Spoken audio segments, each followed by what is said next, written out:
ఈ కుర్రాడు తన మాయ కళ్లతో ఈ అమ్మాయి శరీరాన్ని పరిశీలిస్తాడు. అయితే ఈమె శరీరంలో పురుగులు తిరుగుతూ ఉంటాయి. డాక్టర్ చెక్ చేసి షుగర్ తక్కువగా ఉంది, చాక్లెట్ తింటే సరిపోతుంది అని అంటాడు. అప్పుడు ఈ కుర్రాడు చాక్లెట్ ఈ అమ్మాయికి పెట్టకూడదని అంటాడు. డాక్టర్ ఈ కుర్రాడిని తిట్టి నర్సుతో ఈ అమ్మాయికి చాక్లెట్ తినిపిస్తాడు.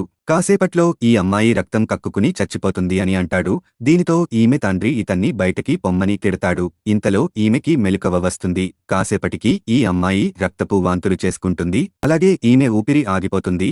ఈమెని కాపాడేది ఈ కుర్రాడే అని వీళ్ళకి అర్థమవుతుంది. ఈ అమ్మాయి తండ్రి ఇతని కాళ్లపై పడి తన కూతుర్ని కాపాడమని అడుగుతాడు. ఈ కుర్రాడు తన వేలు కట్ చేసుకుని ఆ రక్తాన్ని ఈమె పెదాలపై అంటిస్తాడు. దీనితో ఈమెకు ప్రాణం వస్తుంది. దీంతో ఈ అమ్మాయి తండ్రి ఈ కుర్రాడికి 30 కోట్లు అకౌంట్లో వేస్తాడు. ఆ తరువాత ఈమె ఇతడిని డిన్నర్కు తీసుకువెళ్తుంది.